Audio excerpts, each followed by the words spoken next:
maybe don't measure you don't give us. Dalla Consul, Dagi Gawan, Tonga Tama Machine, Koana, Generation, Dado, Jimba Tama, Tundu Genesis, Gavara, come to us our Kala. Agasim gave us our Kala, Agasamoshi gave us our Kala, Agasim gave us our Kala, Agasim gave us our Kala, Agalana gave us our Kala, what the Adam just chick to Dushin, don't get on the Lana machine, or Kona machine, or Pomea, Lamea, Lana Meva Yanda was a version to Yosun more.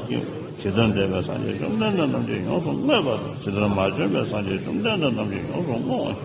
She did a suggestion, then Yosun more, and Javan. Hagage and Yosun more, you. They got Tamjan, solo shot, so not Tamjan on the chest. Sanjay Tanjan, the Christian Slow and those of Daga, Lana maybe, she get shot on what Toba majority of Kanda, Kanda, Dana, DJ, Kamos, Yandanga, Taya, Kamuja, JJ, Gelsonia, or J.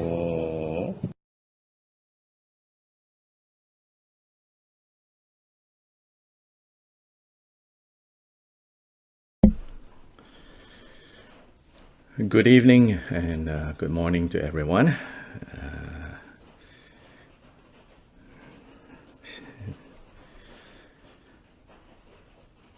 So page 4. I hope the ox is still going strong. So the ox is an animal of stability, stubbornness, people who don't understand the ox will say, it's stubborn, but it's stable, it's sturdy, it's reliable, it's misunderstood as, stubborn. So my confession is, of course, in the Western zodiac, I'm a Taurus, so it's also the bull, so I'm praising the bulls, misunderstood as stubborn, but no, it's just, reliable, sturdy, little lazy sometimes, don't want to move. So hopefully we get the good qualities of the ox, because stability of mind especially is so important. Then of course the stability of mind, there's always with whatever states of mind that we're talking about, it can be skillful or unskillful, right? Of course, when it's unskillful, it's the kind of stubbornness and laziness that makes us stuck. So this ox, if it is stuck and it is stuck in quicksand, it's going down fast too, because it's not, like a monkey, jump, jump, jump. So this stability, we need to make sure that the stability that we're feeling, that we're developing, is based on right view. Right view is not some dogmatic view, some religious belief that we cling on to, some philosophical principle that we, swear our allegiance to, some political position that we will die for. Right view is seeing things as they are. And the Buddha says, yeah, you listen to me, but you listen to me not out of fear, out of hope, but you listen to me so that you have enough space and opportunity to examine for yourself what I have said. Buddha, not me. I'm just repeating Buddha's words. what Buddha says, you listen to me with enough attention, with enough trust, so that you can examine for yourself. Not examine in the way that seems like you want to debate the Buddha and win the debate or quarrel with the Buddha. Then that's all waste of time. But you listen to me so that you can examine for yourself what I say, what Buddhists say about the nature of reality, how things are, how things arise, how things abide, how things cease, how all the experiences we experience have a certain quality to them, a certain characteristic to them. He says, examine that. See if it is true or not. If it is true, then begin to rearrange your way of living, your way of thinking, your way of feeling, so that it is more in line with the way things are, rather than the way I want them to be in line with the way things are. And that is seeing things as they are. So the Buddha's invitation to us is come and see.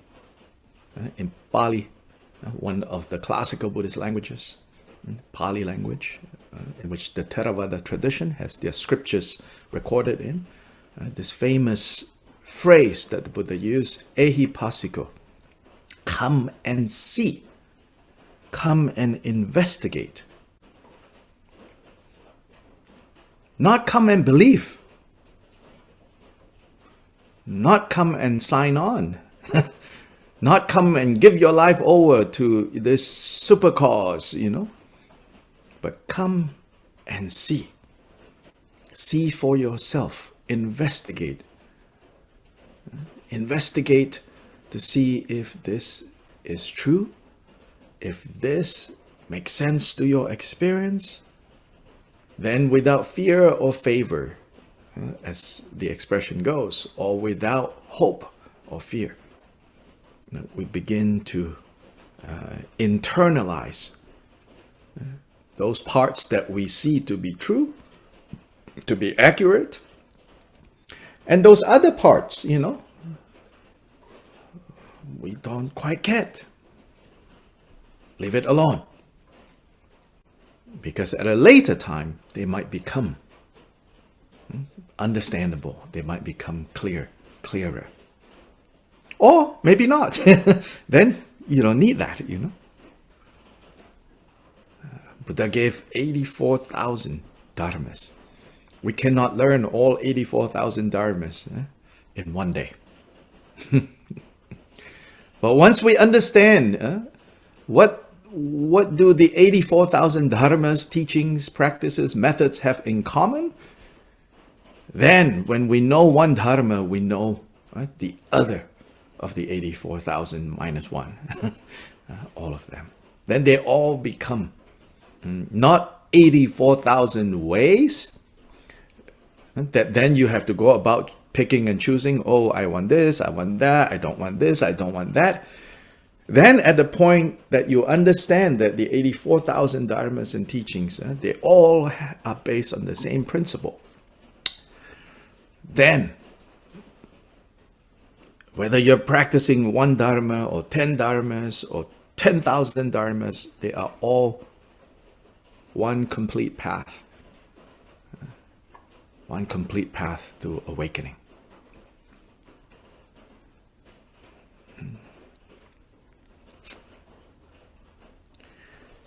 So page 4, in the space before me, we see the Buddha, the Lord of Sages, surrounded by unfathomable root and lineage gurus, Buddhas, and Bodhisattvas. Dungi namgar domba tube wangpola kor sakju ki lama dhan sanje changsen padu mepe kune shu par san. Antonio, if you can unmute yourself for this next section. I, and all other sentient beings, extensive as space, take refuge in the root of and lineage gurus. We take refuge in perfect Buddhas, the transcendent conquerors. We take refuge in the holy Dharma, free attachment and peaceful nirvana. We take refuge in the noble assembly of bodhisattvas endowed with realization and liberation. Dadan drowa margyo namke tadan nyambe semchen tamche zawa dan gyube lama namla gyabzu jiwo zobe sanje chum dende namla gyabzu jiwo shiva chadra dambe jo namla gyabzu jiwo ridro nide gyabze pape cho namla gyabzu jiwo dadan drowa margyo namke tadan nyambe semchen tamche zawa dan gyube lama damba namla gyabzu jiwo sobe sanje chum dende namla gyabzu jiwo shiva chadra dambe jo namla gyabzu jiwo ridro niden gyabze pape cho namla gyabzu jiwo dadan drowa margyo namke tadan nyambe semchen tamche zawa dan gyube lama namla gyabzu jiwo sobe sanje chum dende namla gyabzu jiwo shiva chadra dambe jo namla gyabzu jiwo ridro niden gyabze pape zo namla gyabzu jiwo. Sandra, the next section, please. May all sentient beings who have not realized that a self and all appearances are by nature dharmadhatu have happiness and the causes of happiness. May they be free from suffering and the causes of suffering. May they not be separated from the happiness which is free from suffering. May they rest in equanimity, free from attachment and aversion. I want to point out again that this particular wording of the four immeasurables begins with these lines that are uncommon, but the way it is phrased here is basically based on the same principle as the Lojong in 7 points, the main point, point number 2, which is the main training in the two bodhicittas. In the Lojong in 7 points text of the Kadampa tradition, there in the main training it says, first train in absolute bodhicitta, then train in relative bodhicitta. It seems sometimes a little counterintuitive. It seems like, why shouldn't we start with relative bodhicitta? But in that tradition of training, it says, actually start with absolute bodhicitta. And here, and then, of course, not just here, but, and what is absolute bodhicitta? Absolute bodhicitta is training in understanding and realizing the nature of things, the way things are. And so here it is expressed as that fundamentally all sentient beings, that we all should understand, we all should realize that a self and all appearances are by nature the Dharmadhatu, or rather shares with the Dharmadhatu the same nature. Dharmadhatu is the dhatu is the sphere or the realm. The realm of what? The realm of dharma, the realm of reality. So in other words, the way things are, that actually what we grasp as self and what we grasp as appearances, may we realize their true nature. And for those who have not yet realized this full nature, we generate the four immeasurable minds. And the four immeasurable minds are the steps, the ingredients of relative bodhicitta. Yeah? So, to realize absolute bodhicitta is to realize the nature of all things, of self, of other, of perceiving subject, objects that are perceived. Then here it says, for those who have not yet realized this, we cultivate the four immeasurable minds towards them. Nadang nangwa tamche jugi yingi rangshin yinpala de dharma tope semchen tamche de wada dewe gyudan dempara gyurje dungyao dang dungyao gi gyudan drawa gyurje dungyao mepe dewa dhammi drawa gyurje nirin chada nidan drawe dhangyam la nebar gyurje dadan angwa tamje jugi yingi rangshin yinpala de dharma tobe semchen tamje dewa dang dewe gyudan dempara gyurje dungyao dan dungyao gi gyudan drawa gyurje dungyao mepe dewa dhammi drawa gyurje nirin chada nidan drawe dhangyam la nebara gyurje dadan nangwa tamje jugi yingi rangshin yinpala de dharma tobe semchen tamje dewa dang dewe gyudan dempara gyurje dungyao dang dungyao gi gyudan drawa gyurje dungyao mepe dewa dhammi drawa gyurje nirin chada nidan drawe dhangyam la nebara gyurje. Randy, this next section. May I swiftly attain the sublime state of perfectly complete awakening for the sake of all mothers, sentient beings. For this purpose, I shall make offerings to the 35 Buddhas and have invoked their heart pledge. I shall engage in the practice of confessing downfalls. Ma semchen tamche ki tundu nirwa yanda para sobe sanje ki kumpha rinpo je thopara ja de je de dewa sheba sumju sanga chujing tudam kune tungwa shabe choga la jung para jo.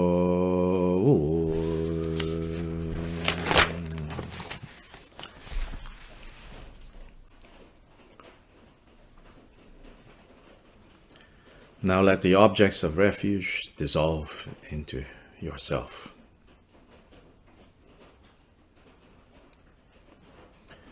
And as the objects of refuge dissolve into you, take a few moments to let body and mind settle into their own places. Leave them alone, in other words. But not leave them alone with neglect, but leave them alone by having your mind, the knowing mind, be present right here.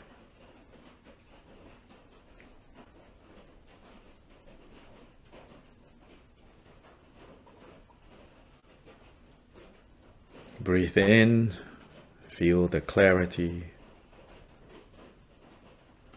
the energy, the vigor. Breathe out, pay attention to the feeling of being at rest, the joy of letting go, and then breathe in with clarity again, and breathe out, and let go, and let it be.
breathing in,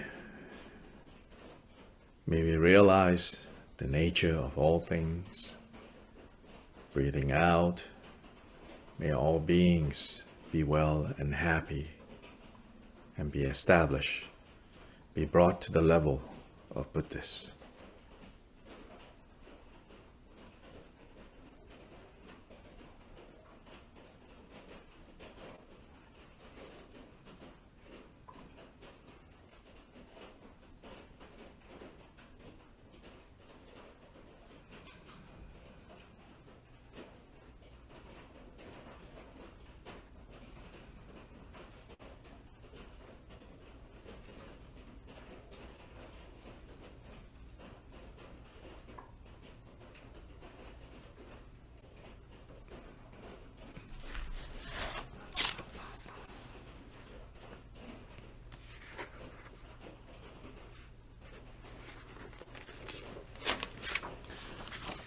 Now page 9.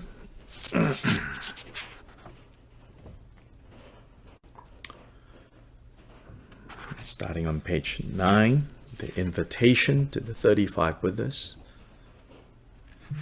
Lucrezia, can you please read from page 9 to about the middle of page 10? Okay, does that be okay? I'm sorry, I already answered my stuff. Okay, compassionate, transcendent conquerors, dwelling in the 10 directions, please hear me. In the past, when you, the 35 compassionate, transcendent conquerors, engaged in bodhisattva deeds, you aroused bodhicitta and vowed to cleanse the aspirations of wandering beings in times when the 5 degenerations are rampant. Following this pledge, in order to protect us, helpless wandering beings, today we invite you to safeguard and stand by us as our last resort. Having come, regard us with eyes of compassion and purify our faults and downfalls. Please come and cause our store of merit to increase. Jujuna Zube Jumdende Tuje Jempoidan Tempa Namla Dhala Go Namdala Go Su. Now top of page 10. Jumdende Tuje Jempoidan Tempa Sumju Zanga Boge Nam Ngonjang Ju Zempe Jeba Jobeze Ningma nga du drowa namki dreba jungwa toge jing to dam jitara shewa deshin du den da cha kome ki drowa gyobe le du kungkya dangpong nindu jin jen jing China toje jingi sine da cha ki nitun chungshin so nam ki zobe we le du jo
Now at the bottom of page 22,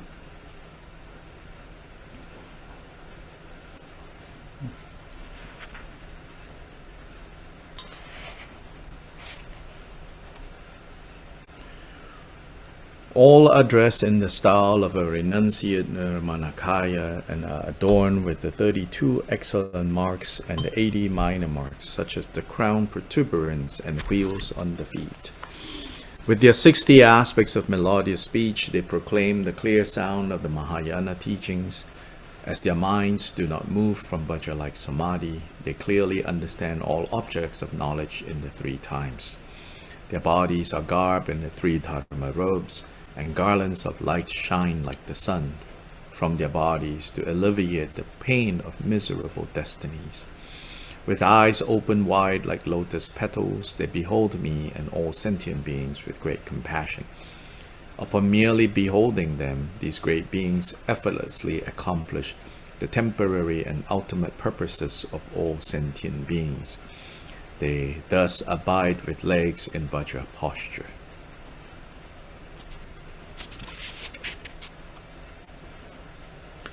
As we raise beautiful jeweled parasols with golden handles, delightfully adorned all around, with pleasing forms so lovely to behold, we make unceasing offerings to the lords of sages.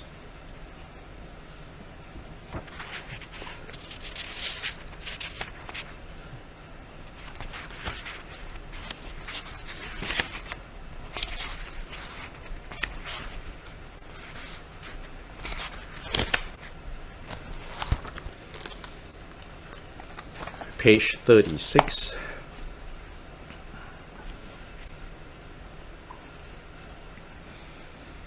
That last line from that last section where it says that they thus abide seated in the Vajra posture. This is more commonly known as like the lotus position, the full lotus position. But in Vajrayana text, that's called the Vajra position. The Vajra position connotes unmoving, cannot be moved.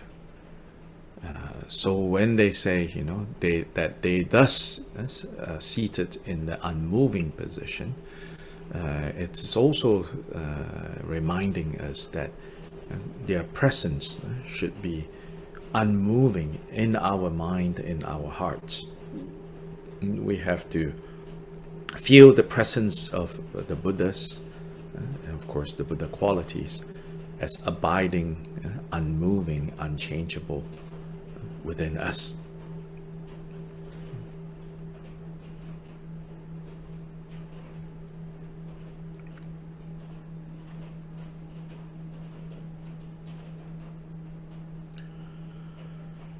Now begins the section of the seven-limbed, seven-part puja, starting on page 36. So on page 36, Omar, can you please read from the middle of that page, that section, to the end of that page? To those, in as many words as exist in the 10 directions, all of the lions among humans, the Tathagatas of the three times, to all of them without exception, I prostrate with faithful body, speech, and mind. Through the power of this prayer for excellent conduct, may all the victorious ones vividly appear in my mind. With bodies as numerous as atoms in the universe, I respectfully bow down and pay homage to all the victorious ones. Jine suda chuchu jitena dusum sheba miye senge kun dagi malu deda tamche la ludang ayi dangwe chagi wo sampo chobe manlam tomdagi kyawa tamche yiki ngunsum du shingi dune luram tubayi kyawa kunla rabdu chaselo. Claudia, can you read the next section? In a single atom residing amidst their bodhisattva sons, there are as many Buddhas as there are atoms in the entire world. In the same way, I imagine the entire Dharma expanse to be completely filled with victorious ones. With inexhaustible oceans of praise and oceans of melodious sounds extolling the noble qualities of the victorious ones, I praise all the Sugatas. To all those worthy of honor, while offering praise with supreme faith, I bow unceasingly with bodies as numerous as dust motes in the universe. Duji dena dunya sanje nam sanje seki una shubhada deda jogi ina malupa tamje gyawa dagi gawa mo deda ngapa mitse gyazo nam yangi yenla gyazo dragunji gyawa gunji yonten rabzo jin dewa shepa tamje dagi do jao oba Chaja oba tamjela jindu gungi dranegi ludu bayi namgundu chongdu debe tobarji.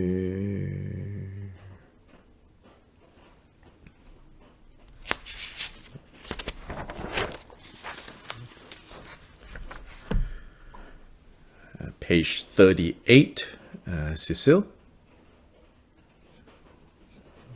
With the vast of flowers and exquisite garlands, music, ointments, supreme parcels, divine lights, and the finest incense, I make offerings to the victorious ones. With the finest garments, sweet fragrances, and powder incense piled high as Mount Meru, and with everything in exalted and sublime display, I make offerings to the victorious ones. I also imagine vast and unsurpassed offerings made to all of the victorious ones. Through the power of my faith in excellent conduct, I prostrate and offer to all of the victorious ones. Me to dampa jengwa dampa dang sunyen namdang jukpa dukcho dam harme jodan dupo dampa yi gyawa deda lani jobarji Nabza dampa namdan trejo dan chema burma rera nyamba dan kobe gebar pape chugunji gyawa deda layang chobarji choba gangnam lame gyajeba deda gyawa tamje layang mo sampo jola depe topdagi gyawa kunla chase chobarji.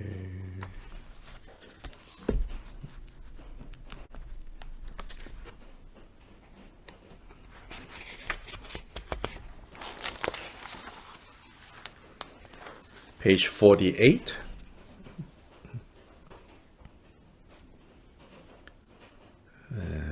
Middle of the page, Jasper.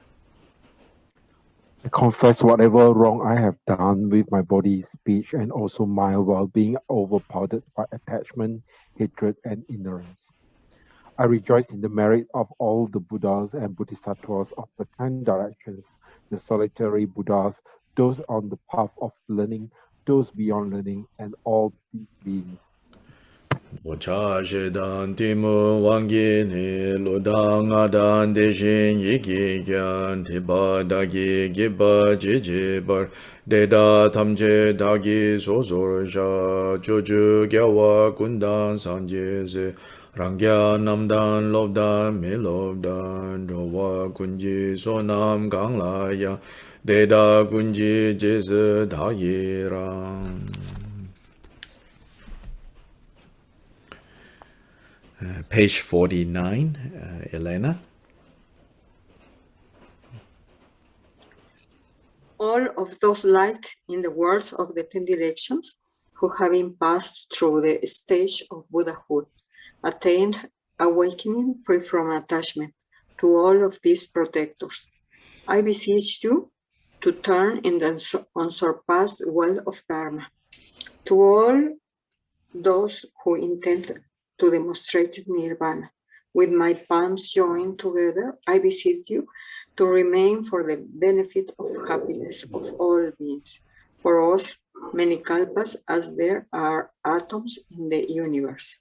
Whatever slight virtue I may have gathered from prostrating, offerings, confessing, rejoicing, requesting, and beseeching, I dedicated to the awakening of all beings. Ganam joju jiten roma da janju rempa sanje manjane gombo de da dagi tamje la kolo lana meba gorwa gu nyange da dong ganshe de da la Jowa kunla penshin dewe jir kampa shingi dune supaya dagi tamo ramja sowarji chasa wadan chujing shampada jise yirang kujing sowayi gewa chungse dagi jisakpa tamje zobe janjun jirngu.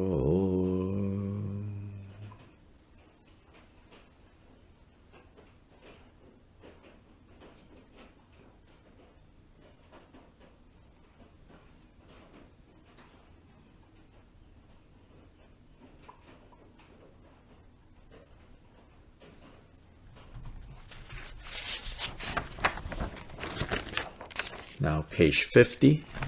The start of the main practice, the Sutra of the Three Heaps. Throughout all time, all sentient beings take refuge in the Guru, take refuge in the Buddha, take refuge in the Dharma, take refuge in the Sangha. Homage to the Bhagavan, Tathagata, Arhat, the perfectly complete Buddha Shakyamuni. Leonard, next section.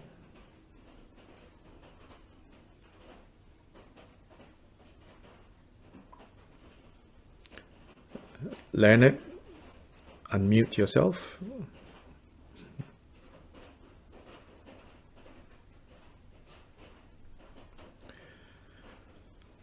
Hello, can you hear me? Hello. Yes. Okay.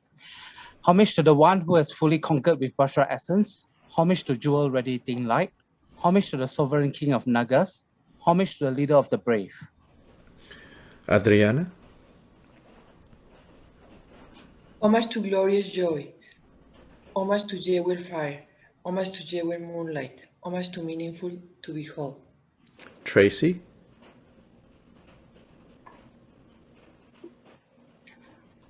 Homage to jewel moon. Homage to the stainless one. Homage to glorious giving. Homage to the pure one. Samantha. Purity. Homage to the water god. Homage to the god of water gods. Homage to good glory. Anna Isabel. Homage to glorious sandalwood. Homage to infinite brilliance. Homage to glorious light. Homage to glory without sorrow. Vicky. Homage to the son of Not-Grabian. Homage to glory of flowers. Daniela. Homage to the Tathagata radiant pure display of complete omniscience. Christina.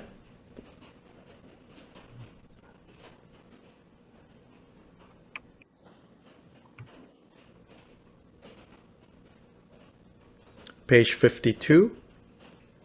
Yeah. Second last line. Homage to the Tathagata's completely omniscient display of the lotus light. Homage to the glory of wealth. Homage to the glory of mindfulness. Joyce. Homage to widely renowned glorious name. Homage to the king. Victory banner that crowns the sovereign. Rowan. Homage to the glorious one who fully subdues. Homage to sublime victor in battle. Judy.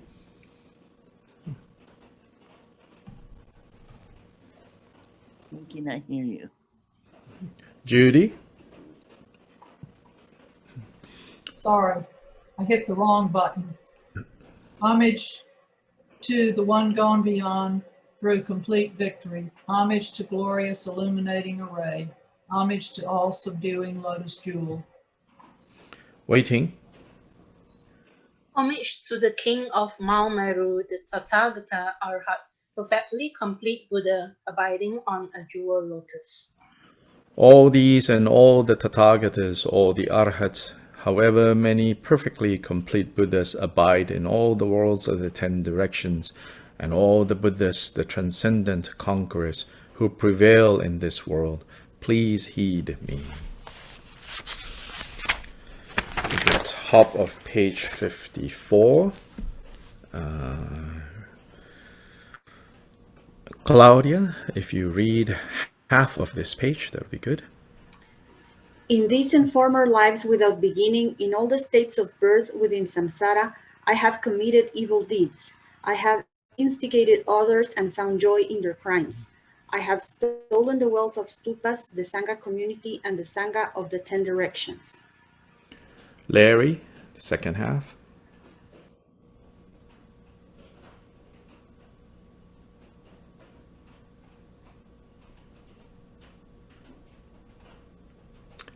Larry?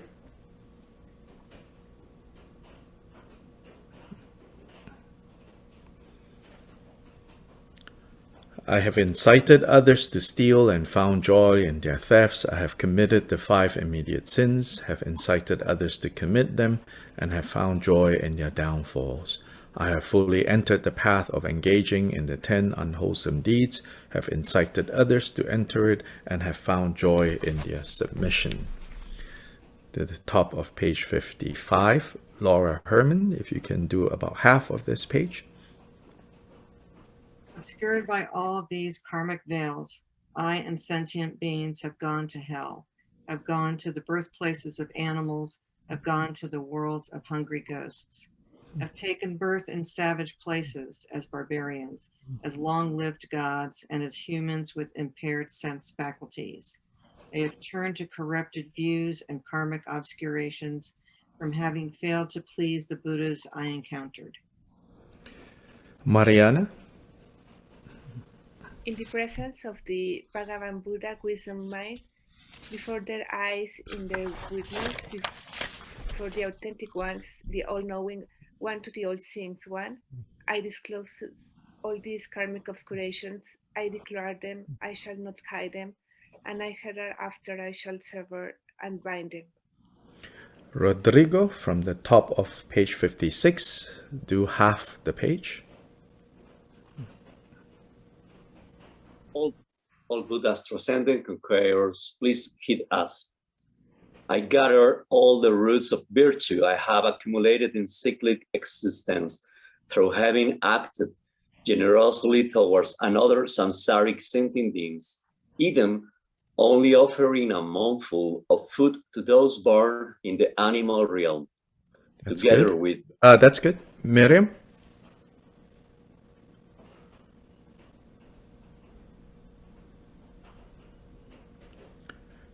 Miriam, from the middle of this page, together with...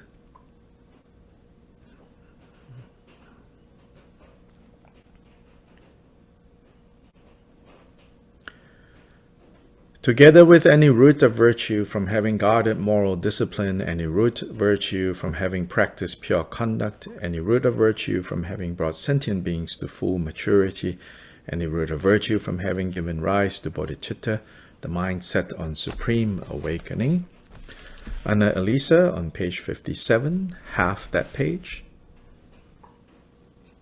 And any root of virtue from unsurpassed primordial awareness accumulated in these and former lives without beginning within samsara, all these I dedicate them perfectly, supremely, most supremely and sublimely towards unsurpassed, perfectly complete awakening.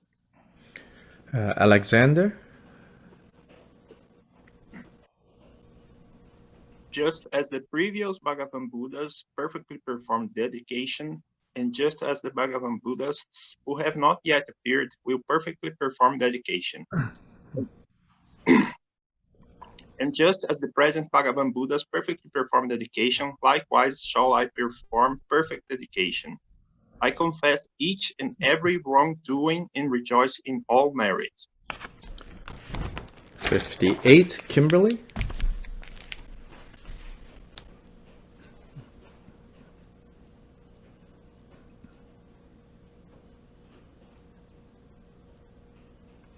And the top of 58.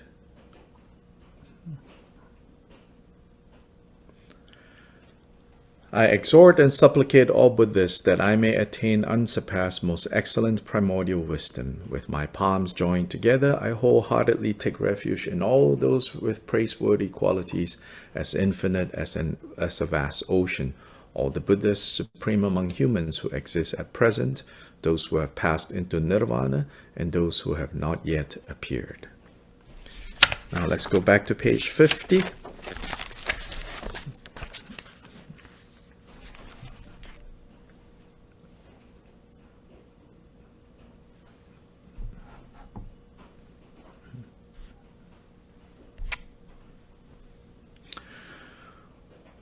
Throughout all time, all sentient beings take refuge in the Guru, take refuge in the Buddha, take refuge in the Dharma, take refuge in the Sangha. Homage to the Bhagavan Tathagata Arhat, the perfectly complete Buddha Shakyamuni. Homage to the one who has fully conquered with Vajra essence. Homage to the jewel radiating light. Homage to the sovereign king of Nagas. Homage to the leader of the brave. Homage to glorious joy, homage to jewel fire, homage to jewel moonlight, homage to meaningful to behold. Homage to jewel moon, homage to the stainless one, homage to glorious giving, homage to the pure one. Anna Isabel, page 52.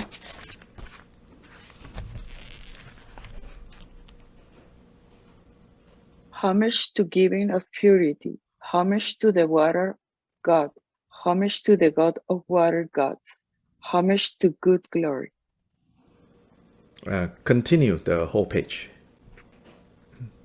Homage to glorious sandalwood, homage to infinite brilliance, homage to glorious light, homage to glory without sorrow, homage to the sun of non-craving, homage to glory of flowers, homage to the Tathagata radiant pure display of complete omniscience, homage to the Tathagata complete omniscient display of all lotus light, homage to glory of wealth, homage to glory of mindfulness, homage to widely renowned glorious name, homage to the king, victory banner that crowns the sovereign.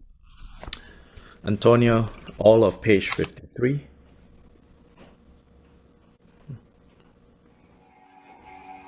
Homage to the glorious one who fully subdues. Homage to the sublime victor in battle. Homage to the one beyond to complete victory. Homage to glorious illuminating array. Homage to all subduing lotus jewel.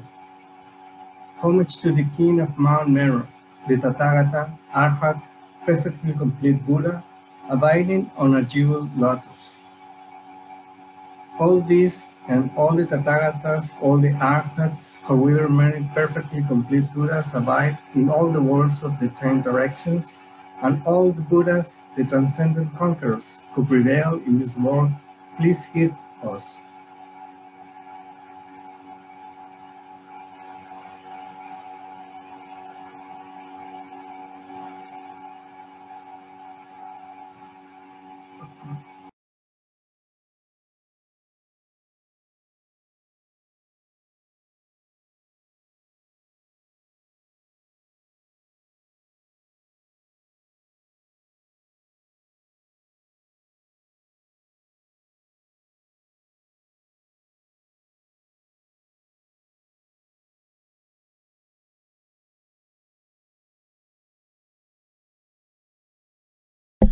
Sandra, page 54. Sorry. In this and former lives without beginning, in all the states of birth within samsara, I have committed evil deeds. I have instigated others and found joy in their crimes. I have stolen the wealth of stupas, the Sangha community, and the Sangha of the 10 directions. I have incited others to steal and found joy in their thefts. I have committed the 5 immediate sins, have incited others to commit them, and have found joy in their downfalls. I have fully entered the path of engaging in the 10 unwholesome deeds, have incited others to enter it, and have found joy in their submission. Randy, page 55.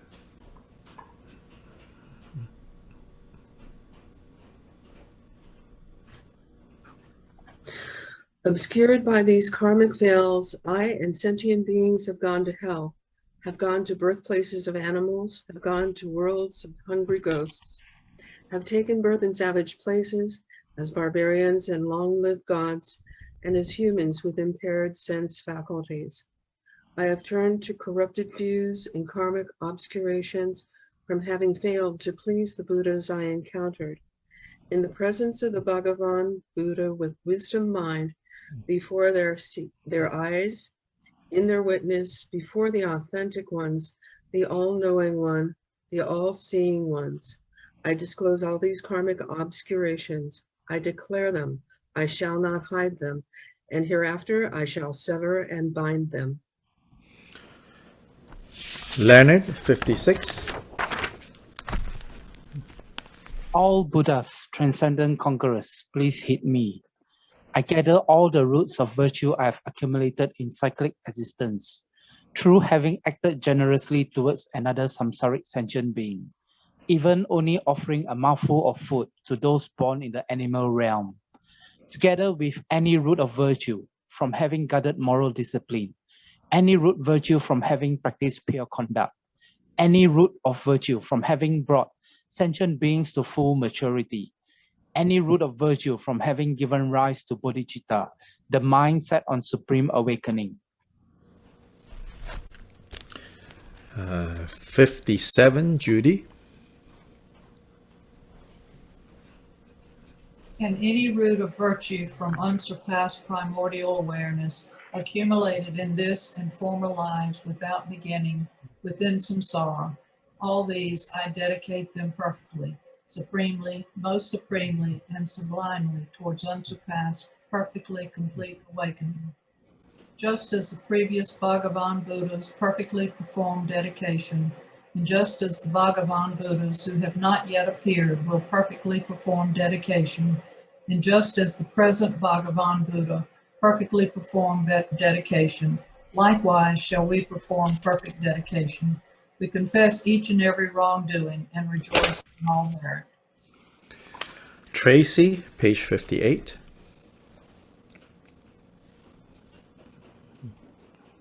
I exhort and supplicate all Buddhas that I may attain unsurpassed and most excellent primordial wisdom. With my palms joined together, I wholeheartedly take refuge in all those with praiseworthy qualities, as infinite as a vast ocean. All the Buddhas, supreme among humans who exist at present, those who have passed into nirvana, and those who have not yet appeared. Now back to page 50. So for the names of the Buddhas, the homages, I'm going to chant that in Tibetan. And I'm also going to continue after that reading the other two sections in English. So during this whole recitation, I will be the only one reciting. So those of you who want to do prostrations, to try maybe 35 prostrations even, can take this whole time and do the 35 prostrations. Zemjen tamje tangpa lama la kyabsu jiwo sanje la kyabsu jiwo chola kyabsu jiwo kinden la kyabsu jiwo chum dende deshin shepa drajompa yanda para zobe sanje shakya topa la cha zelo dorje ningpo rabdu jong Pala chaselo rinjin otro la chaselo luwang yin gyabo la chaselo pawo de la chaselo pelge la chaselo rinjin me la chaselo rinjin dao la chaselo tongwa donyo la chaselo rinjin dawa la chaselo Drima me ba la chaselo pajin ba la chaselo tsangba la chaselo Tsangpe jin la chaselo, chul ha la chaselo, chul he ha la chaselo, piao zang la chaselo. Tsindin pe la chaselo, si ji da ye la chaselo, o pe la chaselo, nyang ye me pe la chaselo, se me ki po la chaselo, me to pe la chaselo, Deshin Sheba Zambe Oze Namba Roba Umbra Gemba La Jazelo. Deshin Sheba Beme Oze Namba Roba Umbra Gemba La Jazelo. Nur Bella Jazelo. Jembe Bella Jazelo. Sempe Shindu Yondra La Jazelo. Wambo Togi Gyalzengi Gyabo La Jazelo. Shindu number nombe bela jazelo, yule shindu number gyawa la jazelo, number nombe shebe bela jazelo, kune nangwa gobe bela jazelo, rinjin bema number nomba la jazelo, deshin sheba dajumba, yanda bara zobe sanje rimboje, Pema la rabdu shukbari wangi gyabo la jazelo. All these and all the Tathagatas, the Arhats, however many perfectly complete Buddhas abide in all the worlds of the 10 directions, and all the Buddhas, transcendent conquerors who prevail in this world. Please heed me. In this and former lives without beginning, in all the states of birth within samsara, I have committed evil deeds, I have instigated others, found joy in their crimes. I have stolen the wealth of stupas, the Sangha community, and the Sangha of the 10 directions. I have incited others to steal and found joy in their thefts. I have committed the 5 immediate sins, have incited others to commit them, and have found joy in their downfalls.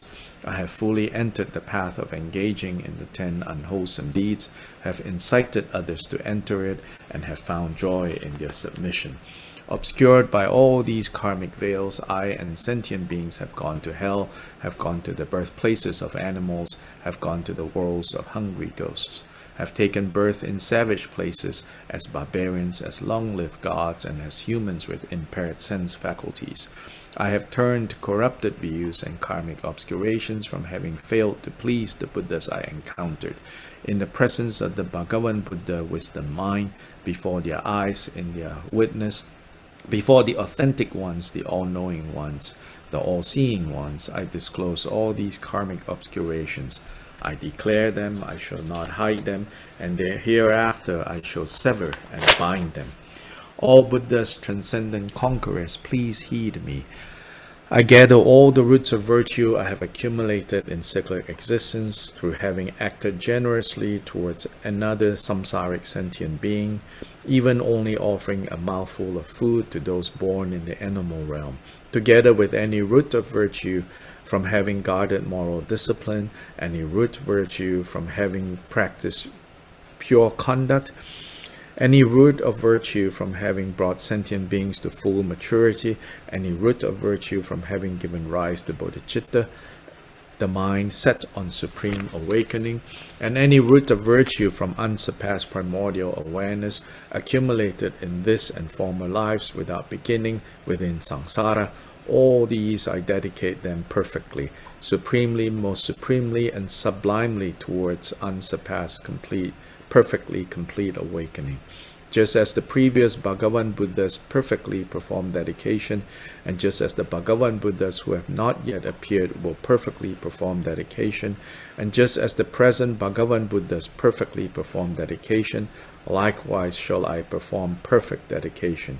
I confess each and every wrongdoing and rejoice in all merit.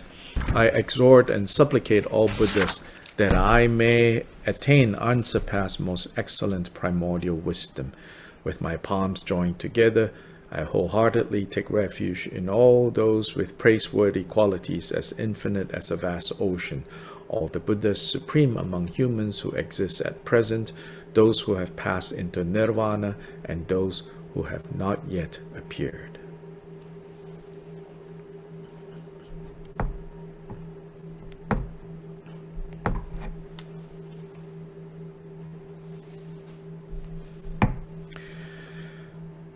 So we have done 3 times this practice, which is what we'll try to do each day, 3 repetitions.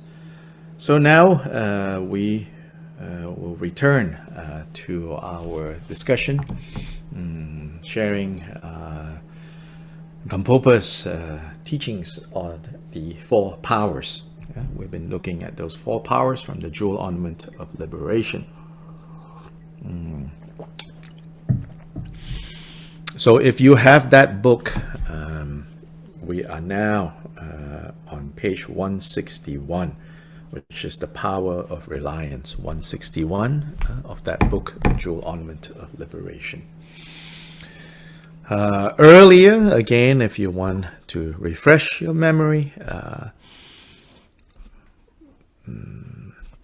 on page 156, Gampopa gives us the 4 powers.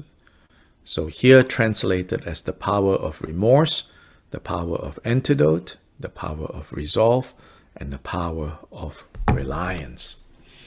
And Gampopa is quoting from this sutra taught by the Buddha called Showing the 4 Dharmas Sutra. Showing the 4 Dharmas Sutra. This sutra has been translated, as I said, by 84,000 into English. So if you go to the website called 84,000.co, 84,000.co, there is a sutra called the Noble Mahayana Sutra entitled Teaching the 4 Factors. There it's called factors, the 4 factors. But slowly over time in the Tibetan tradition, they call these the 4 powers. So this sutra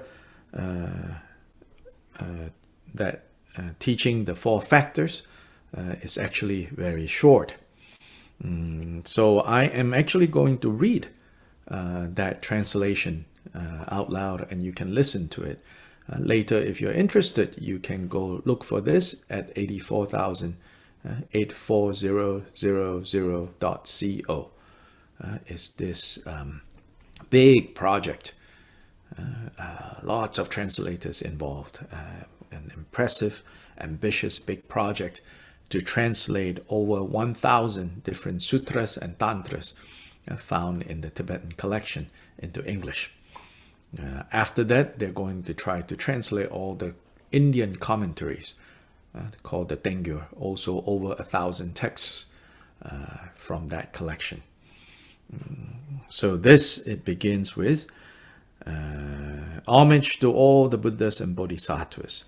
Thus did I hear at one time the Blessed One was dwelling in the Suddharma assembly hall in the heaven of the 33, together with a great gathering of 500 monks and very many Bodhisattva Mahasattvas, including Maitreya and Manjushri. At that time, the Blessed One said to the Bodhisattva Mahasattva Maitreya, O Maitreya Bodhisattva Mahasattva, if you possess 4 factors, the misdeeds you have committed and accumulated will be overcome. What are these 4? The action of repentance, antidotal action, the power of restraint, and the power of support. The action of repentance is to feel intense remorse for any non-virtuous action you have committed.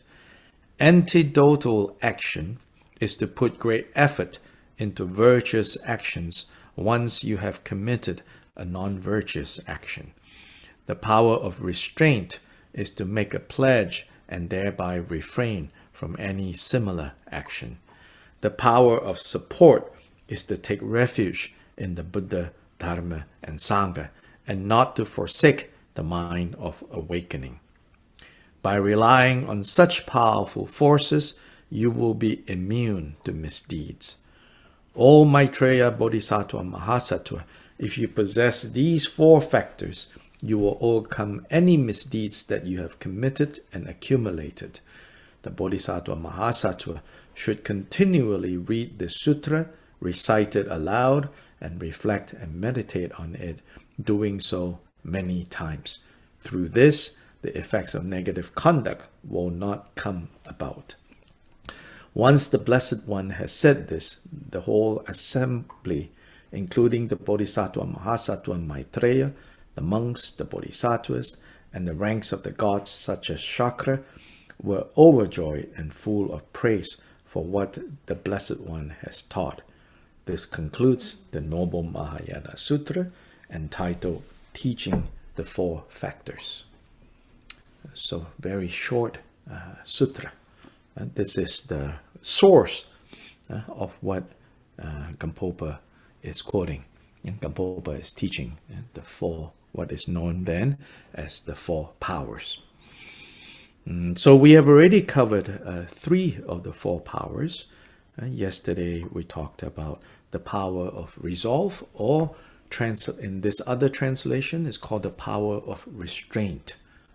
So to practice restraint is important, to restrain from unskillful actions of body, speech, and mind. We practice restraint because we have become habitually kind of programmed. You can say that, yeah? Programmed by our habits to engage in non-virtues. So to practice restraint, to practice making the resolve, not to continue to so easily, automatically go in that direction, is the 3rd power. The 4th power here is called the power of reliance. The power of reliance. So here the power of reliance, starting on page 161. The power of reliance is taking refuge in the 3 jewels and cultivating the mind towards supreme awakening. So this is found actually in the Sutra. It says, continuously take refuge in Buddha, Dharma, Sangha, and do not give up bodhicitta. And so that's the general kind of the general reliance. We rely on the 3 jewels. We rely on not giving up bodhicitta. In the context of the 35 Buddhist practice, then the reliance is more specifically rely on the 35 Buddhas. And the 35 Buddhas that serve as our objects of refuge, the 35 Buddhas, and all the qualities, which our longer texts, they will tell you all those different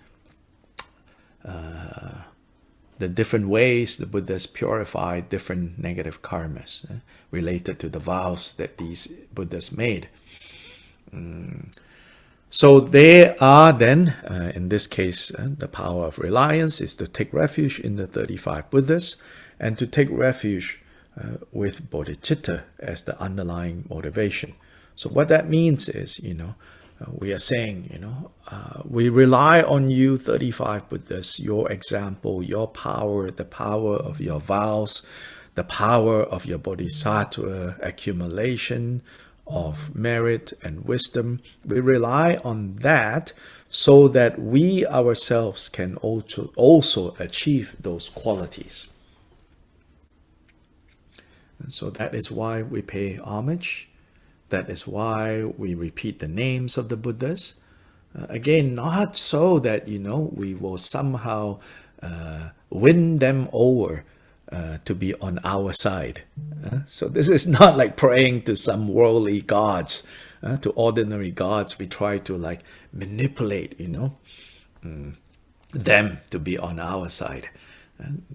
When in Buddhist practice we say we pay homage to the Buddhas, we recall the qualities of the Buddhas, we admire the qualities of the Buddhas, fundamentally we are saying, may I come to you, may I become like you. May I come to you is to say, may we not lose sight of this goal, this state of freedom from all confusion. May I come to you. May I come close to you. So when we come close to the Buddhas, And then, of course, in more relatable terms, when we come close to those who teach us dharmas, our dharma teachers of various kinds, all the way from dharma teachers who that we don't know much, but we have heard teachings given by them, we have benefited from that, to those teachers that we consider our guru. This word guru is denoting a different level of teacher. This is like the heart teacher.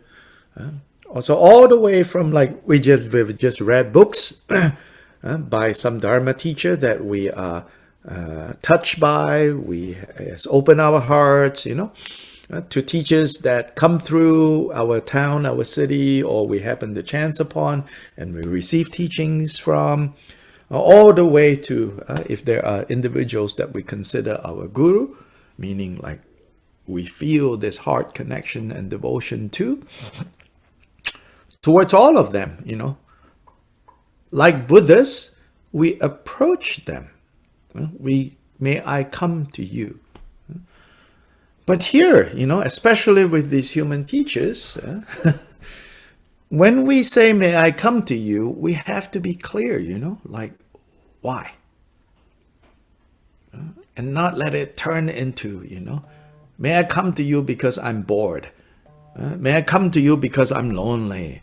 May I come to you because, I'm looking for someone to, tell me, oh, good boy, oh, good girl, oh, may I come to you because, I need some validation. Oh, may I come to you because, all those things.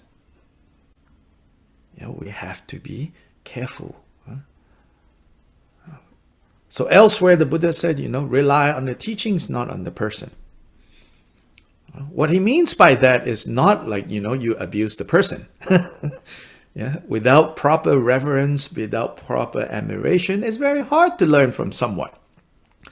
If that someone constantly just annoys you, for whatever reason, for rightfully, wrongfully, whatever, if the person constantly annoys you, it's really hard. If the person, what they say and what they do don't seem to match, again, it's very hard, But in admiring these teachers and say, may I come to you, do not turn it into something samsaric. Sometimes, when we get close to that, our own kind of position rises too, especially within the Sangha community. You kind of like, oh, I am close to the teacher. And then, you feel yourself levitating a little bit. That's the 8 worldly concerns. Be careful not to do that.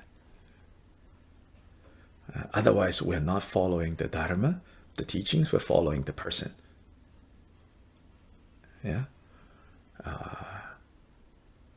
Especially in the West, sometimes I see because in the West, we like friends, we like friends a lot.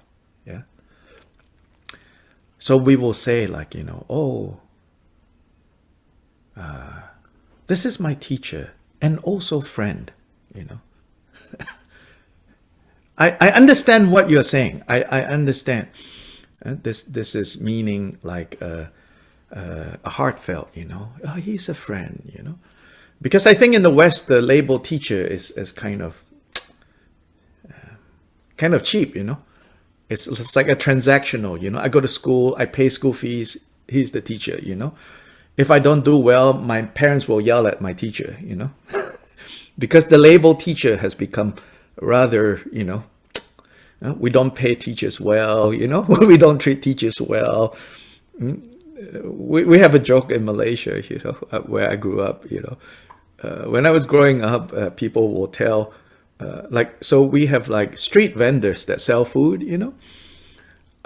so I remember my parents saying to me, like, hey, you better study hard, if you don't study hard, you're going to end up like a street vendor selling food, But we say these days, the street vendors, especially in my hometown, street food is like famous, People from all around the region will go to Penang to eat street food, you know. So street vendors, you know, well, COVID now, everyone is suffering. But before COVID, the street vendors are doing good, you know. So we joke like these days, yeah, rather than when I was a kid, the street vendors will tell their kids, hey, you better work hard, you know. If you don't work hard, you end up like a teacher. Yeah, you end up, you know, having to work as a teacher. That's the sad part, you know. So I understand, you know, like in the West, we say, oh, this is my teacher and a friend, you know. So what I understand what you mean. You're saying, oh, I, you know, this is someone that I cherish. But when we say that, we have to be very careful. If we forget, you know, primarily why I'm relating to this person, and then you have friends' expectations that you put on to the situation, then it will really muddy up and obscure why we're relating to Buddhists. Of course, I'm not saying that these teachers are on the relative level Buddhists. On the relative level, we are all trying. We are all trying our best. Or we hope, like we're all trying our best. Of course, on the ultimate level, we're all Buddhists. And sometimes it feels like, well, neither here nor there. If ultimate level, we're all Buddhists, you know. But in a way, it's neither here nor there. Yes. On the ultimate level, we are all Buddhists. On the relative level, we are all in different places. Yeah. So when we relate to when we go to someone and say, teach me the Dharma, then you need to at some point figure out, you know, who is this person primarily? Who is this person? And however, so that's why in the teachings, it says, if you perceive the teacher as an ordinary teacher, the greatest extent that you are going to benefit from that relationship is what an ordinary teacher can give you. If you perceive that teacher as a bodhisattva, the greatest extent of how you can grow will be to the level of a bodhisattva. And all the way up to Buddha. This is not about what that person can give me. This is about my own capacity to grow is dependent on how I'm able to perceive the person that is teaching me.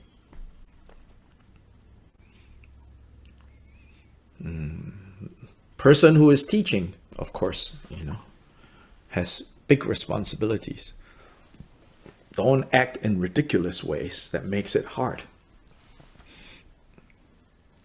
First of all, don't act in deceptive way that mislead people as well. So again, in Gampopa's jewel ornament, you know, there's a whole section discussing this, the proper way of conduct, the qualities that teachers should have, and then what students, how students should relate to. So this is the point about when we say we take refuge in the Buddhists. And likewise, you know, if we worship Buddhists and expect Buddhists to do the work for us, it's not going to work. Temporary relief from whatever oppressive suffering you're feeling, maybe. True freedom from that suffering requires a different approach. Yeah? And not giving up on bodhicitta is saying, why are we doing this? Right? Why are we even perceiving this teacher as Bodhisattva, as Buddha? So that we can perceive all beings as Bodhisattva and as Buddhas. It's not going to work, if you perceive the teacher as Buddha or Bodhisattva, and meanwhile, you perceive the people around the teacher as enemies.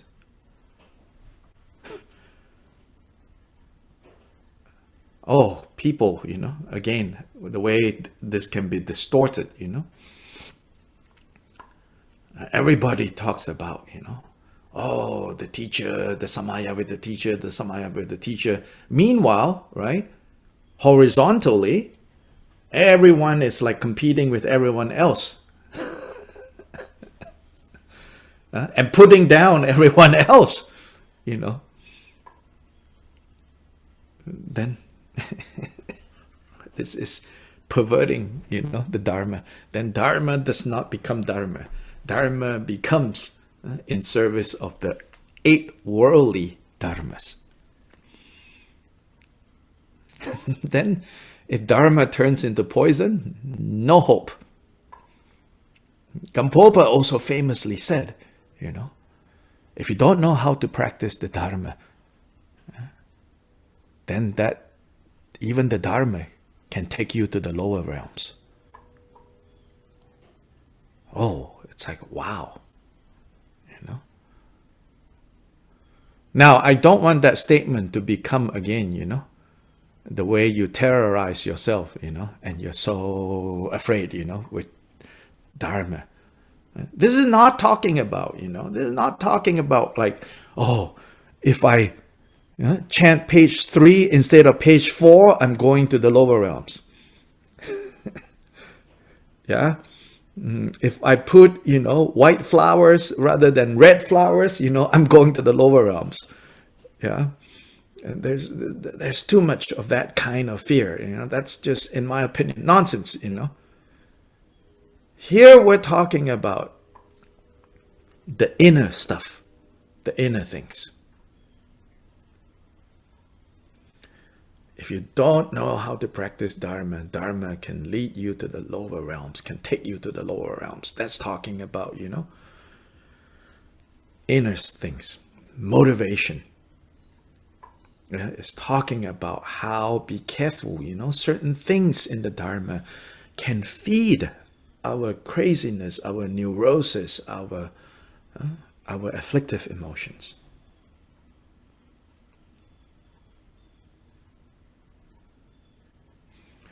So here, to properly rely on the Buddhas, it is not enough that we rely on the Buddhas. It is not enough that we say, oh, Buddhas, you are my refuge. We also need to know how to rely on Buddhas.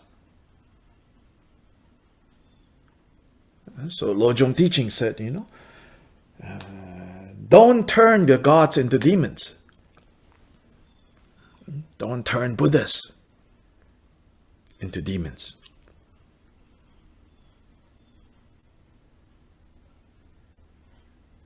So we take refuge, we rely on, we need to know how to. Then we need to know what motivation. So at the beginning, necessarily, our motivation is not perfect. Even along the way, our motivation can get all mixed up. It's an ongoing process. I'm not saying from day one you get it. I still don't get it. Even when I relate to my teachers, oh yes, sometimes it's still there, or a lot of times it's still there. Oh, see, I'm with the teacher. You guys don't get so much opportunity to be with the teacher. Oh, so the 8 worldly concerns are in there. But we keep working at it, At least we need to be aware. Oh, right now, I feel so good because the teacher is treating me like an equal. Watch out, What's going on? So we have to keep working on refining this motivation so that our motivation is not actually matches what we say our motivation is. What we say our motivation is, all mother sentient beings, limitless as the sky. For the sake of all mother sentient beings, limitless as the sky, I shall pursue the path. I shall embark on the path of waking up. That motivation, in a way, that motivation will not be perfect until we are Buddhists. How we become Buddhists is also about working on that motivation, refining that motivation. So that is the ultimate refuge or reliance. So in a way, what is this refuge or reliance, the fourth power? In a way, it's actually to rely on bodhicitta. And insofar as the 35 Buddhas, or the 1,000 Buddhas, or the 10,000 Buddhas, or the 100 peaceful, wrathful deities of the Shitra Mandala, blah, blah, blah, all fancy stuff, they are all nothing but the embodiment of bodhicitta. They are the embodiment of bodhicitta in the two aspects of absolute bodhicitta and relative bodhicitta.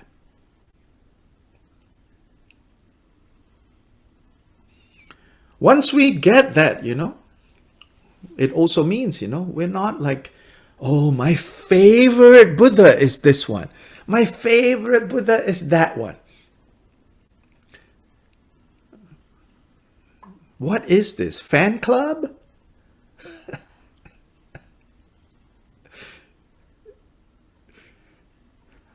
Yeah, my favorite Buddha, my favorite Bodhisattva, my favorite teacher, my favorite Hollywood star, my favorite singer.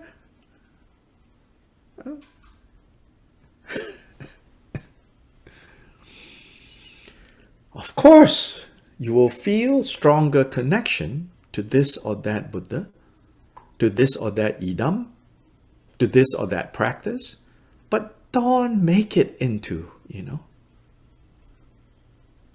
rah, rah, rah, like cheerleaders, My favorite is this, my favorite is that. Oh, I love so much this, I love so much that. This is all, because like social media has really encouraged this confusion, We post about Buddhas, we post about gurus, we post about film stars, we post about politicians. They all get turned into, this kind of cheering squad,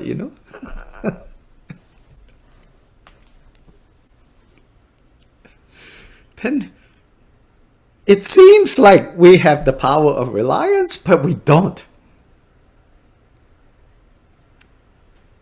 Yeah, so we have to be careful, Quoting from the Sutra of Great Parinirvana, it says, by taking refuge in the triple gem, Buddha, Dharma, Sangha, you will achieve the state of fearlessness. So in the end, why do we take refuge? Why do we take refuge in Buddha, Dharma, Sangha? It's so then we can achieve fearlessness. Not idiots' fearlessness, okay? Idiot fearlessness have removed you from the gene pool, so to say. We say Darwin Award,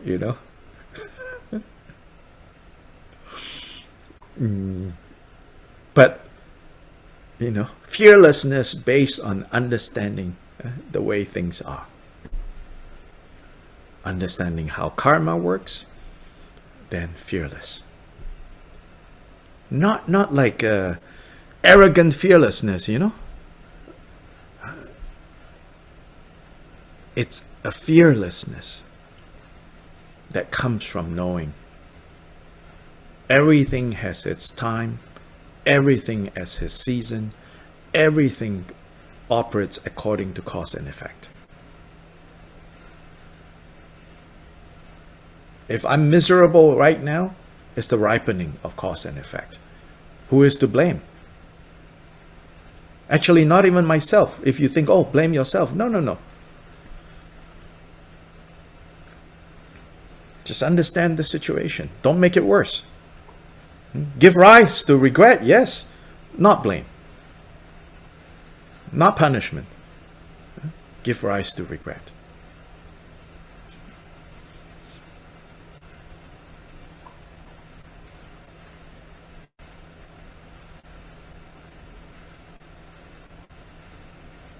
If I'm having a pleasant time, good time, also understand, this is where it is coming from. Where it comes from is skillful actions. So we can ultimately we take refuge in Buddha Dharma Sangha so that we can experience this fearlessness. Then purifying evil deeds by cultivating the mind of supreme enlightenment is mentioned in Planting the Noble Stock Sutra. That sutra also translated already in the 84,000. Planting the Noble Stock Sutra. It causes exhaustion of all non-virtues, like burying them underground. It burns all faults, like the fire at the end of a kalpa. So bodhicitta is that ultimate purifier of negative karma.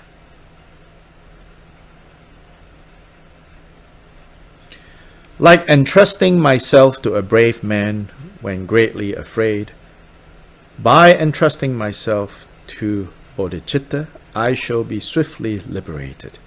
Even if I have committed extremely unbearable evils in the past, why then do the conscientious not devote themselves to this, to the cultivation of bodhicitta?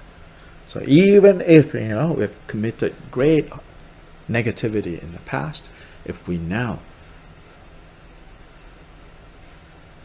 take refuge, rely on bodhicitta, and bodhicitta manifests as the Buddhas, as the Bodhisattvas, as the great Arhats, all of that, then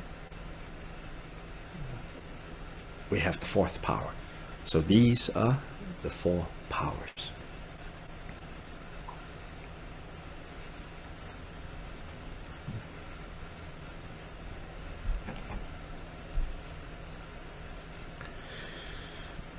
Now, let's complete today's practice. Then I will leave some time at the end for some questions or comments.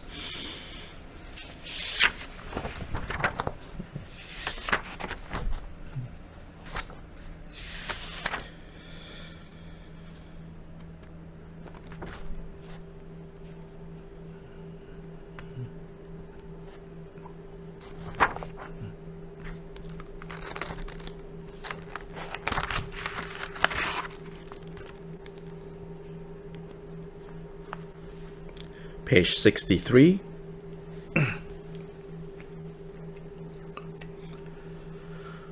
Please act according to the pledge you took when you engaged in bodhisattva deeds, and thus purify the negativities and downfalls of myself and other beings. By apprehending your name, by repeating and calling it again and again, I supplicate you to purify, exhaust, and cleanse entirely the negativities, downfalls, and obscurations of all wandering beings. In these evil times, sentient beings' actions are degraded. Impure and unawakened, our minds are suffused with negative emotions. Our offerings are scanty. They are marred by stains and other faults. Please forgive us all mistakes.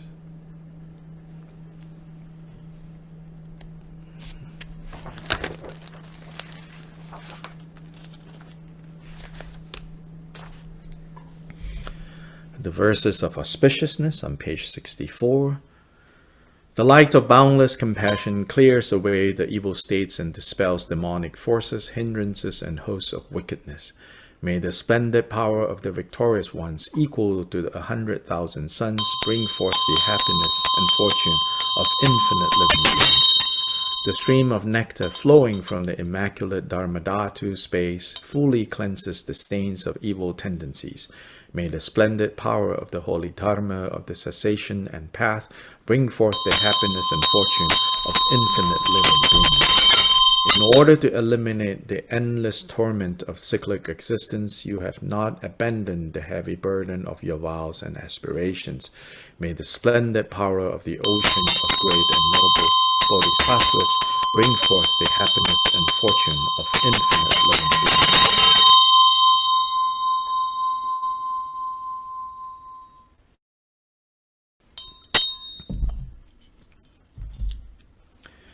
Now dedicating this to the attainment of the Amitabha's Pure Land, especially for those beings that are going through the transition from this to their next lives.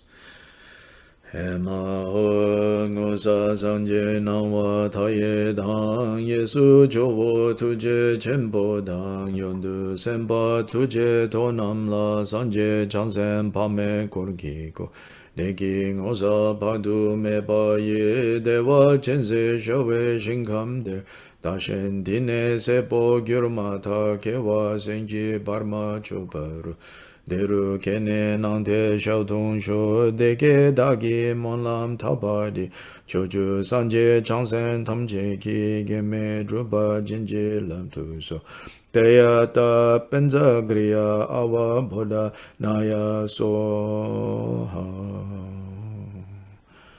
Changju sem cho rinpoche Ma ge pa nam ge gyu chi Ke pa nyam pa me pa ya go ne gong tu pe war shu.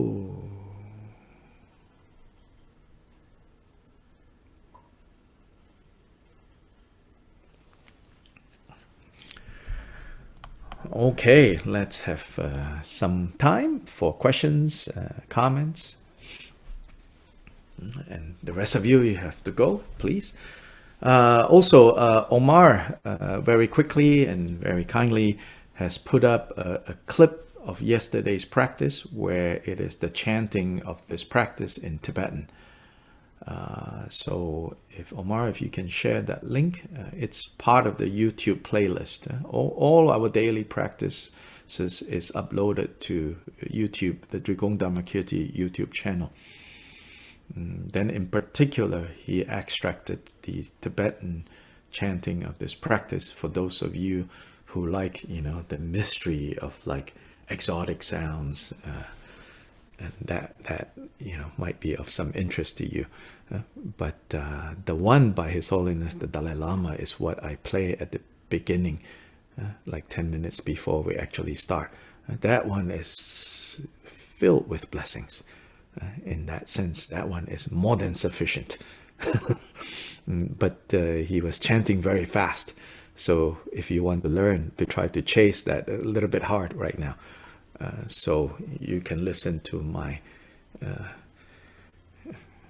kind of funny sounding Tibetan on the one hand, and nowhere close to the blessings of His Holiness's voice on the second hand. But for now, may be sufficient for you to, if you want to learn how to chant the Tibetan.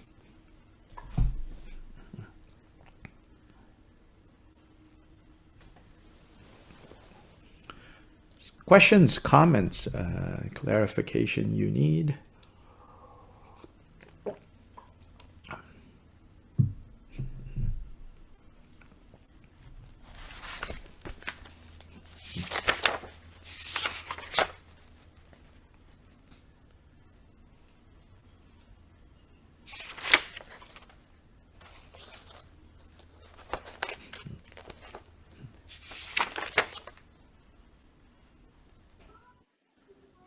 And Dr. Lai? Yes. When we have a remorse, should we continue to have guilt? No, Or is it no, two no, different no. things? Two different things. No Guilt is not the remorse and the regret, you know, if you look at it in that section when Gampopa talks about that, three things that he brings up. One, he says, see the pointlessness and meaninglessness of unskillful action. Second, he says, you know, see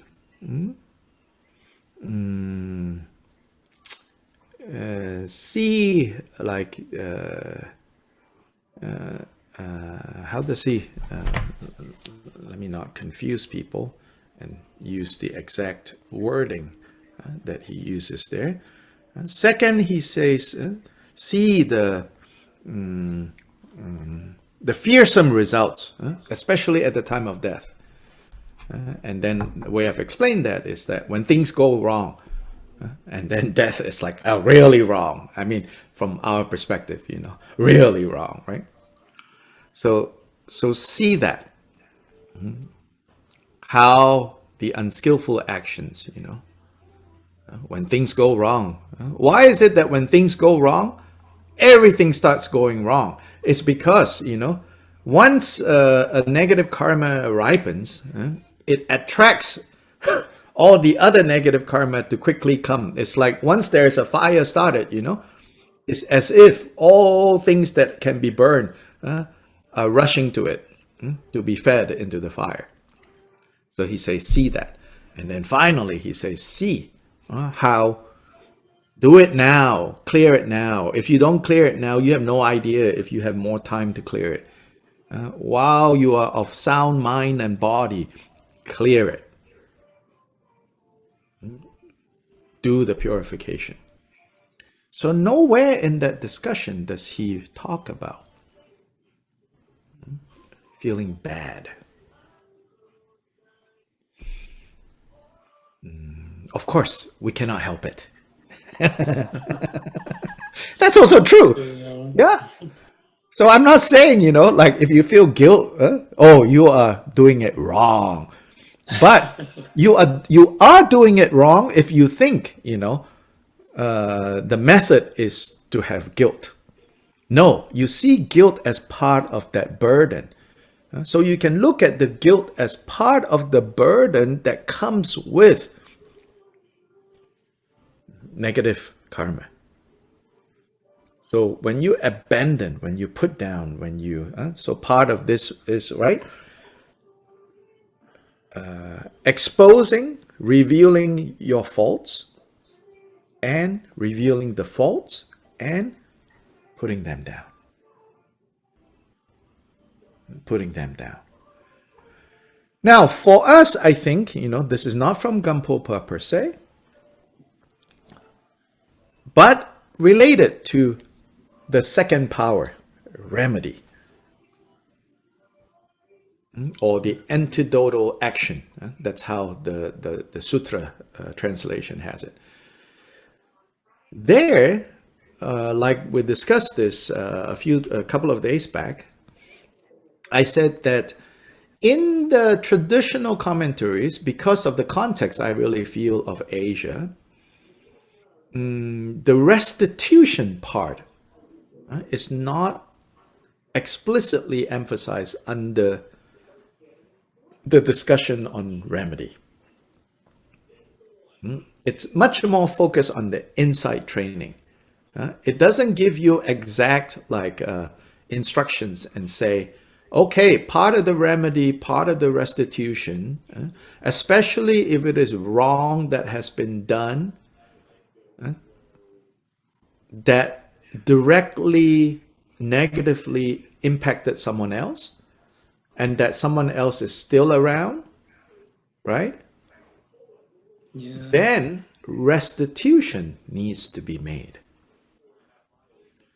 If nothing else, it's part of what we need to be able to put down the guilt. Okay. To be able to let go of that guilt. Now, in doing the restitution as part of the remedy, we also should not be fixated, because just because you want to, right, do restitution It doesn't mean that the side that has been harmed is obligated to accept your restitution. That too, you know. You have to understand. Just because you feel sorry, the other person doesn't owe you. You have to understand that. Doesn't owe you. They're not obligated to accept your apologies. Okay. But restitution, to whatever degree we can make, we should make. Then if direct restitution that we're trying to make doesn't work, right? Then we try to compensate, so to say, by doing acts of virtue and dedicating that merit to that person. You see? So if you say, I'm sorry here, you know, and the person doesn't accept, yeah? You then take whatever resources that you have to go engage in acts of virtue on behalf of that person, dedicate to that person. Because that person is also suffering, you know. They cannot let go of the hurt that you have caused. So dedicating merit to them sincerely will help them get over their pain and suffering too. Well, towards my mom, I wasn't always nice. I was a spoiled brat. And All of us are there, you know. We are all in varying degrees. Yeah. Yes. Oh, yes. You know, somebody just needs to call up my mom, you know, on the right day or the wrong day, and she can tell you how I continue to, you know, not be ungrateful. So that debt to parents, you know, we say, especially like, so this is what I mean by in the Asian context, you know. It's like, it's not explicitly mentioned, but we all know, you know, like that debt for us, we think can never be repaid. But it's not so much guilt that we need to carry around. It's more like, you know, look, you know, I was foolish, I was stupid, you know, I was self-centered, blah, blah, blah. But not in the way that to beat yourself up, you know, because then, you know, you turn around and you say, and so are the rest of you, you know. But just because it's the rest of you, you know, doesn't mean like it's fine. The fact of being able to see, well, so is the rest of us, is to not think like, you know, me bad, you know. No, that's not helpful. Okay. Yeah, so the restitution, I think, is important. In one context, I have seen this explicitly mentioned in terms of restitution. This is in the context of like gurus, Vajrayana gurus. But before, we don't need to say too much about that. But in that context, they say, but in the traditional teachings, it says, in the commentaries, it says, you know, if you have upsetted your guru in the Vajrayana context. Now, my footnote to that is, most of us have not established that relationship.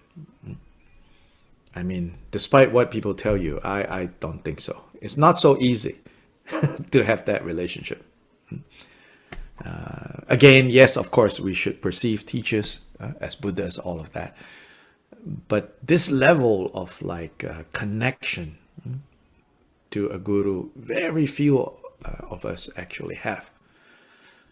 So it's talking about, you know, a very kind of serious bond. And they say when that bond is broken, then you need to go make restitution to that person. What if the teachers are charlatan? My point. Okay.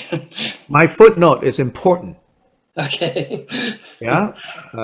My footnote is important. So pay attention to that footnote. Okay. Most of us don't have that kind of samaya. Okay. I repeat this again and again and again. You know, people say, oh, breaking samaya. You cannot break samaya that you don't have. Samaya is a two-way traffic. Kyoba Jigten Sumgun says samaya is upheld by both persons. Love, one-sided love, at worst, it's not really love. And at best, it's not really love. At worst, you are just a stalker. Yeah, somewhere in the middle, you are a fan. You're not. You don't have that loving bond. We're talking about when that loving bond is there, and for whatever reason, often it is past karma coming to derail us. Past karma, our own karma. Okay. When that loving bond is broken, in those instructions is where I have seen explicit steps that they actually talk about what we would call restitution. They say not only do you confess, not only do you do the 35 Buddhist practice, Vajrasattva, all of that, you actually need to go seek this person out to make restitution. And they even go into details of and if this person has passed away, you need to go find this person. If this person was a monk, a nun, then you need to go find this person's closest disciples and get them to accept your restitution. To the best of your ability.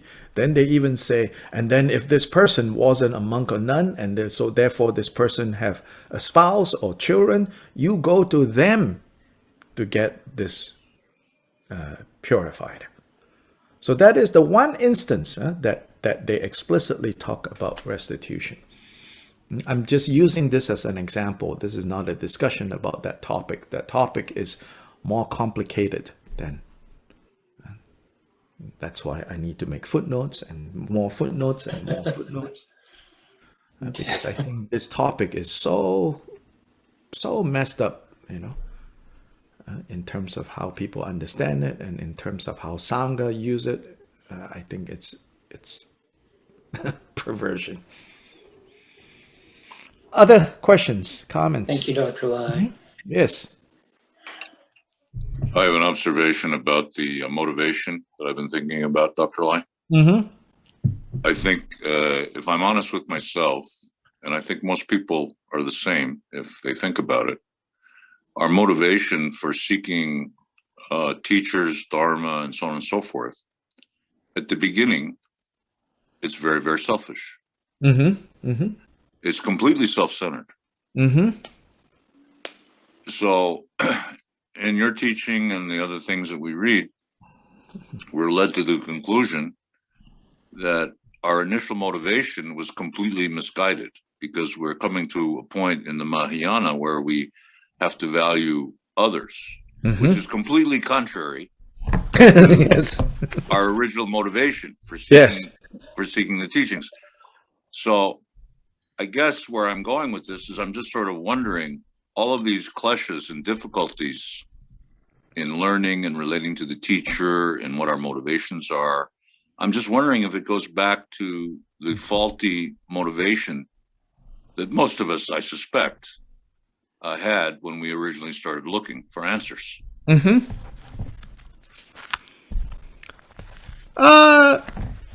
Yes and no.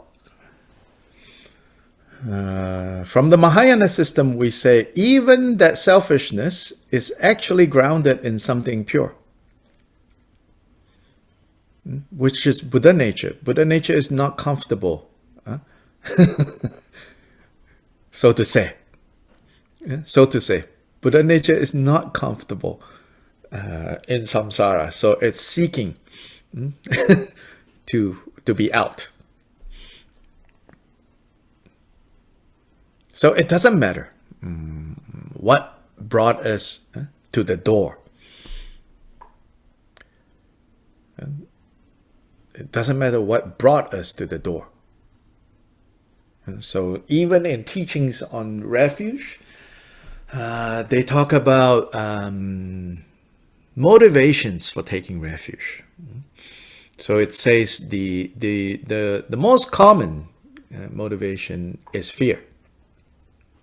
fears for bad things happening brought me to take refuge. And they say, okay, that's fine, fine. But it needs to evolve to admiration of the objects of refuge, and finally wanting to be the objects of refuge for others. So the refining of motivation is the path. That's why I said, we do not have completely pure motivation until we are Buddhists. So one way of looking at what the path consists of, it's the refining of intentions.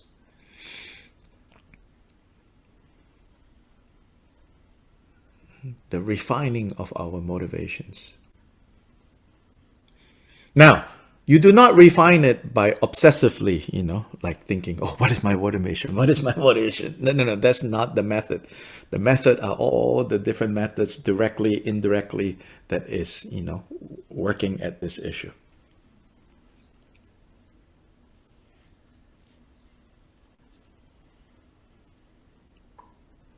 Other questions or comments?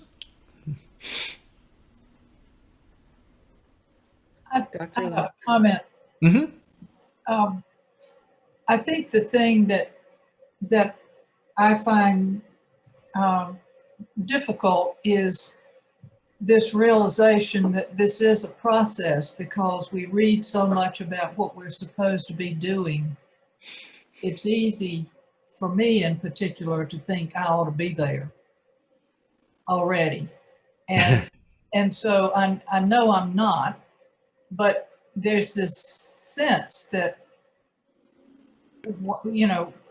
this needs to be going faster. I get all hung up in this idea that, it says we are supposed to do this, or it would be nice if we did this. But it'd be real nice. It would be really nice. But I'm really not doing that. It's this always this tension of wanting to be there and not being there. And then I know, obviously, I guess the answer is you keep practicing and you keep, working on motivation. But it's just hard for me, not to feel like I ought to be,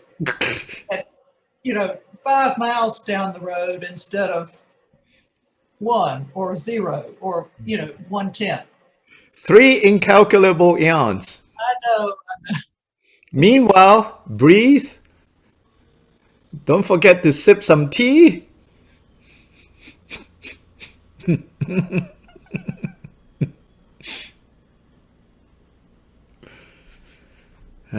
Don't worry so much about, getting there.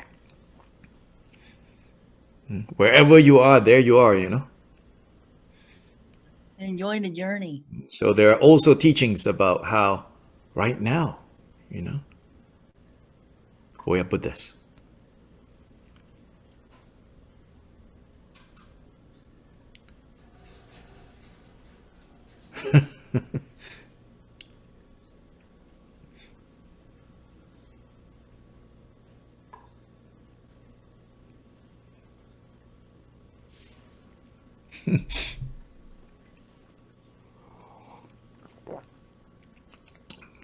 Yeah. Other questions or comments? I wanted to make a comment on fear. I think it's fantastic. It's the second part of regret. Is to coming in, as David said, as Larry said, with self-motivation. Fantastic. It lights the fire under you to do all this hard stuff. Yes. Yeah. I just want to say that's great. I mean, fear can, definitely light a fire under you, and you feel more alive Yeah. Again, it's all about skillful, developing the skill to handle whatever arises. So, superficially you read about things like, oh, Buddha says, abandon all attachments. Yeah, that is not true. What the Buddha taught is not abandon all attachments. What the Buddha taught is skillfully know which attachments are good for you right now and which attachments bring pain. And as you grow and mature, you'll know, again, which attachments can be skillfully used and which attachments are detrimental. So, in the Tibetan material, often expressed as, knowing what to adopt and what to discard. So maybe not the word attachment is used, but it is about, skillfully choosing what desires to follow and what desires to practice restraint. Yeah, the starting of fear as the motivator is such an overwhelming, all-encompassing thing. You have no discernment. You have no discrimination. Yes. It's just this massive amount of uh-oh. Right. And then I think what you're talking about is the regression of ignorance. Milarepa says, fearing the karmic consequences of my actions, fearing death, I fled into the mountains. So it was fear that drove him into the mountains, into the caves, to practice, like his hair is on fire.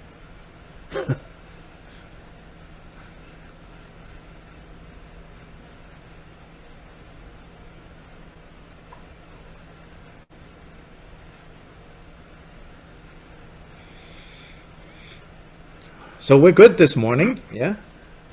Unless someone has something else to say, please.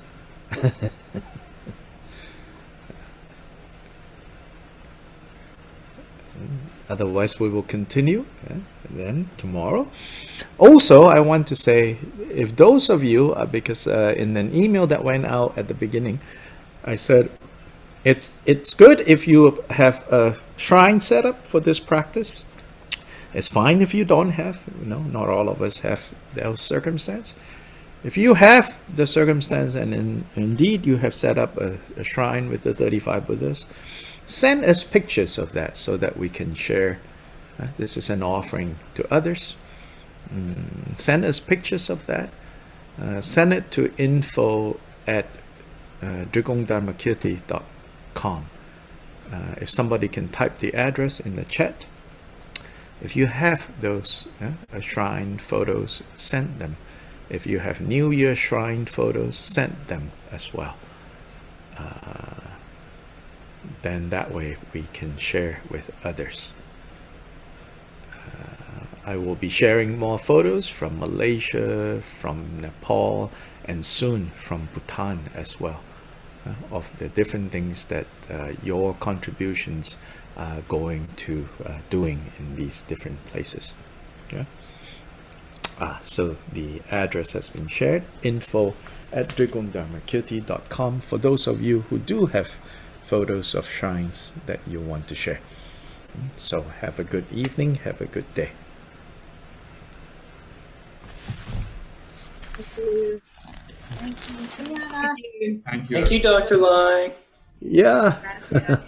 Gracias, Dr. Lai. Hasta mañana a todos. Dr. Lai. Thank you, Dr. Lai. Gracias.